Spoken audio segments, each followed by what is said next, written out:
వెంకరెడ్డి గారు, మనం చూస్తున్నాం ఏదైతే ఫోన్ ట్యాపింగ్ అనేది చాలా మలుపులు తిరుగుతుంది. ఇప్పుడు సిట్ అధికారులు మాత్రం అందరికీ నోటీసులు పంపిస్తున్నట్టుగానే మనకు ప్రచారాలు జరుగుతున్నాయి. ఈ నేపథ్యంలోనే ఒక్కొక్కరికి అంటే ఒక్కొక్కరిని కొండ విశ్వేశ్వరరెడ్డిని కావచ్చు, లేకుంటే బండి సంజయ్ గారిని కూడా పిలుస్తారు అనేది వినబడుతుంది. మొన్న ఈటల రాజేందర్ గారు కూడా ఇవ్వడం జరిగింది. చాలా వరకు అందరికీ కూడా ఒక్కొక్కరికి నోటీసులు ఇస్తున్నారు. ఈ నేపథ్యంలో ఒక పోలీస్ అధికారులు ఒకవేళ గనక వాళ్ళు రికార్డ్ చేయాలంటే ఉగ్రవాదులకు సంబంధించి, లేదంటే ఒక పెద్ద సంఘటనలకు సంబంధించి, అంటే రాష్ట్ర ప్రభుత్వాన్ని అస్థిరపరచడానికో, రాష్ట్ర ప్రభుత్వాన్ని కుట్ర చేయడానికో, లేదంటే దేశ భద్రతకు సంబంధించో అలాంటి వాటిని నక్సలైట్ల మీదనో లేకుంటే వేరే ఉగ్రవాదుల మీదనో చేస్తారు ఫోన్ ట్యాపింగ్. కానీ ఒక మంత్రులపైన, ఒక ఎమ్మెల్సీలపైన, ఎమ్మెల్యేలపైన, ఒక రాజకీయ నాయకులపైనే కాకుండా ఒక వ్యాపారవేత్తలపైన కావచ్చు, లేదంటే సినిమా హీరోయిన్ల పైన కావచ్చు, ఇలాంటి ఫోన్ ట్యాపింగ్ ఎందుకు చేస్తారు?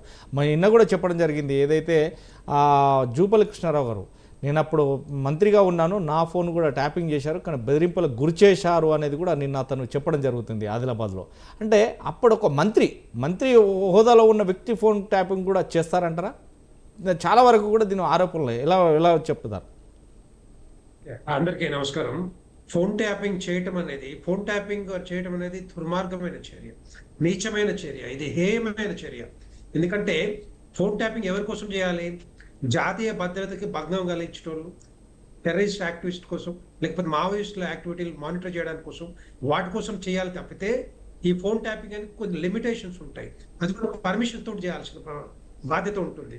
కానీ ఆ పర్మిషన్స్, ఆ లిమిటేషన్స్ ఇవన్నీ కూడా దాటేసేసి సొంతంగా నేనే రాజ్యాన్ని నడిపిస్తున్నాను, నేనే అన్ని నేనే చేస్తానని చెప్పి ఆ లిమిట్ దాటి ఇష్టం వచ్చినట్టుగా ఇష్టానురీతిగా వేలాది మంది ఫోన్లు ట్యాప్ చేసి పచ్చని కుటుంబాల్లో చిచ్చురేపి వాళ్ళ మాటలు విని వాళ్ళ కుటుంబాలను నాశనం చేసిన ఫోన్ ట్యాపింగ్ ఈరోజు ఒక్కొక్కటి బయటపడతా ఉంది. అంతమంది ఏమనుకుంటే కొంతమంది అనుకున్నారు 600 మంది 400 మంది అనుకున్నారు. ఇప్పుడు వేల మంది బయటకు వస్తా ఉన్నారు. వేల మంది వాగ్మూలాలు ఇస్తున్నారు, నా ఫోన్ ట్యాప్ అయింది అని చెప్పేసి. ఘోరమైన చరిత్ర ఎందుకు నాకు అర్థం కాదు. వీళ్ళకి రాజ్యం ఇచ్చింది ఎందుకు? వీళ్ళ తెలంగాణ రాష్ట్రం తెచ్చుకుంది ఎందుకు? తెలంగాణ రాష్ట్రంలో స్వేచ్ఛ హక్కే ఉండదా? మాట్లాడుకునే పరిస్థితే ఉండకూడదా? భార్య భర్తలు మాట్లాడుకునే పరిస్థితే ఉండకూడదా? రాజకీయాలు నడపకూడదా? వీళ్ళు సొంతంగా రాజకీయాలు నడపాలనా? ఇదేందని నాకు అర్థం కాదు. ఇంత నీచమైన చరిత్ర ఎందుకు నాకు అర్థం కాదు వీళ్ళకి. ఒకటేంటంటే ఈ ఫోన్ ట్యాపింగ్ లో ఇవన్నీ కూడా బయటపడతాయని ఒక్కొక్కటి. దీంతో పాటుగా నిన్న మనం మాట్లాడిన దాంతో పాటుగా ఇప్పుడు ఆడియో రికార్డులు కూడా బయటకు వస్తా ఉన్నాయి. వీళ్ళు ఒక కాన్స్పిరసీ క్రియేట్ చేశారు. ఆ కాన్స్పిరసీ ఏంది? ఒక నలుగురు మాట్లాడుకోండి, ఇంకొక మనిషితో మాట్లాడుకోండి, ఈ ఎమ్మెల్యేలు కొనుగోలు చేసినట్టు చేయండి, తర్వాత అవి నాకు ఇస్తే నేను ప్రెస్కి ఇస్తాను.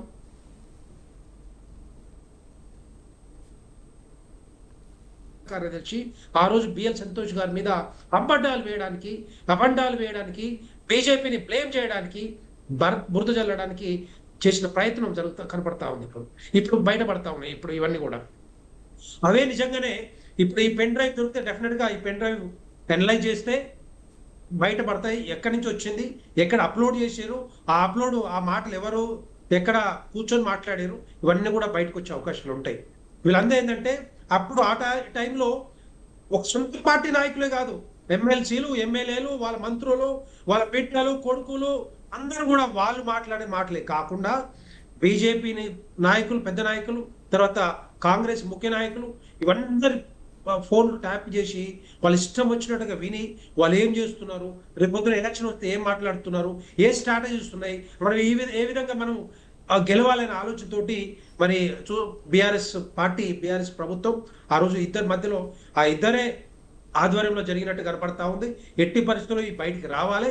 వీళ్ళ మీద డెఫినెట్ గా ఈ సెట్ వీళ్ళని కాల్ఫర్ చేయాలి, ఇంటరాగేట్ చేయాలి. వీళ్ళ మనసులో ఉన్న మాట ఎవరు చేశారు?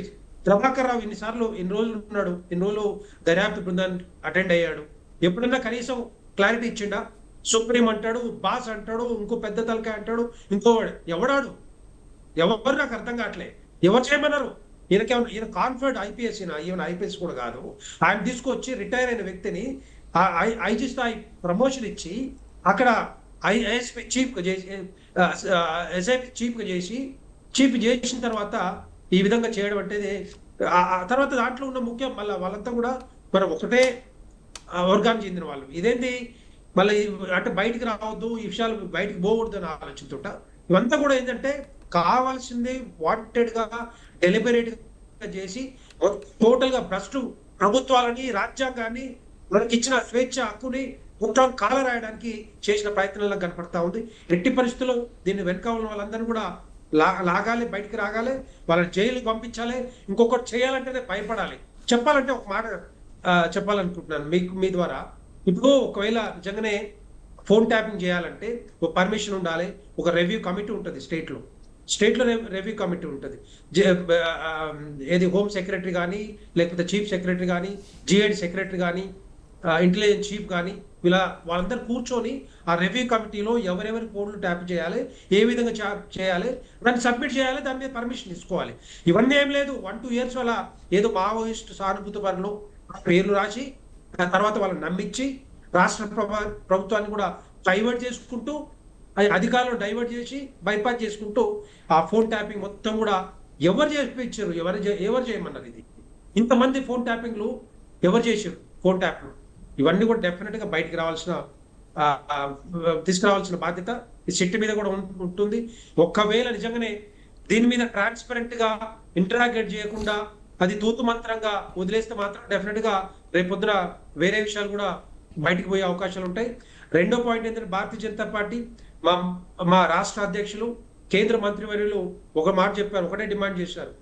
కిషన్ రెడ్డి గారు ఏమంటున్నారు? ఎట్టి పరిస్థితుల్లో సిట్ మీద, ఎందుకంటే ఆ టైంలో ప్రభాకర్ రావుతో పనిచేసిన పోలీసు వాళ్ళే ఇప్పుడు ఆ సిట్ లో ఉన్నారు. రేపొద్దున ఏమైనా కాంప్రమైజ్డ్ ఎక్కడైనా జరిగితే రేపొద్దున ఆ రిపోర్ట్ బయటకు వచ్చే అవకాశాలు ఉండవు. అది నిజంగానే ఒక ట్రాన్స్పరెంట్ రిపోర్ట్ బయటకు రావాలంటే భారతీయ జనతా పార్టీ ఒకటే డిమాండ్ చేస్తా ఉంది. దాని మీద సిబిఐ ఎంక్వైరీ చేస్తే ఇంకా కొంత లోతుగా మరి దర్యాప్తు చేసి వెనక ఉన్న వాళ్ళందరినీ, ఈ ఆడియో టేపులు తర్వాత ఆ కాన్స్పిరసీ వాళ్ళ వెనక ఉన్న వాళ్ళందరూ కూడా బయటకు వచ్చే అవకాశాలు ఉంటాయి. వాళ్ళ మీద యాక్షన్ తీసుకునే అవకాశాలు ఉంటాయి. కనుక భారతీయ జనతా పార్టీ డిమాండ్ చేస్తా ఉంది. ఇంకా చాలా మంది ఉన్నారు. ఇది ఒకటే కాదు, వ్యాపారస్తులు రాధాకిషన్ రావు అంటాడు, మరి నేను అనుకుంటే ₹1 2 కోట్ల రూపాయలు బ్లాక్ మెయిల్ చేసి డబ్బులు కావాలి అని చెప్పి బ్లాక్ మెయిల్ చేసినట్టు కనపడతా ఉంది. అతను కూడా మరి కంప్లైంట్ ఇచ్చాడు బిగినింగ్ లోనే. ఇంతమంది వ్యాపారస్తులే కాదు, సినీ ప్రముఖులు, హీరోయిన్లు మాటలు ఎంత నీచమని నాకు అర్థం కావట్లేదు. భార్య భర్తలు మాటలు కూడా వింటారా? సిగ్గు ఉండాలి, లజ్జ ఉండాలి. అసలు మనిషి పుడితే ఆ సిగ్గు నీకు ఎందుకు తెలంగాణ రాష్ట్రంలో పుట్టినను ఒక పేరని ఉండాలి కనీసం. ఇప్పుడు తెలంగాణ కొత్త రాష్ట్రం తెచ్చుకున్నాం అని చెప్పి అనుకున్నాం. ఇది చేసేది ఫోన్ ట్యాపింగ్ చేసి ప్రభుత్వంలోకి వస్తారా? బై ఎలక్షన్లో గెలవడానికా?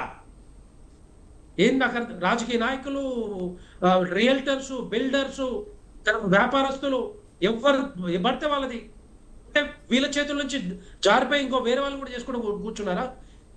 మూడో పాయింట్ ఏంటంటే ఈ పరికరాలు ఎక్కడి నుంచి వచ్చినాయి? వీళ్ళకి పర్మిషన్ ఎవరు ఇచ్చారు? ఎక్కడి నుంచి కొనుక్కొచ్చారు? 100 కోట్ల రూపాయలు ఖర్చు పెట్టి ఎక్కడి నుంచి వచ్చినాయి ఇవన్నీ కూడా?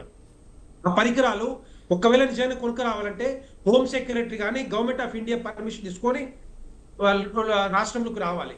ఈ కస్టమ్స్ లో కూడా వాళ్ళని బైపాస్ చేసి తీసుకొచ్చారా? ఇవన్నీ కూడా బయటకు రావాలి ఒక్కొక్కటి. ఎందుకంటే వాళ్ళ మీద కూడా ఇండియన్ టెలిగ్రాఫ్ యాక్ట్ ప్రకారం సీరియస్ గా యాక్షన్ తీసుకునే అవకాశాలు ఉంటాయి. వీళ్ళ జైలు పంపించేదాకా వదలకూడదని చెప్పి నేను కూడా రాష్ట్ర ప్రభుత్వాన్ని డిమాండ్ చేస్తా ఉన్నాను. రైట్.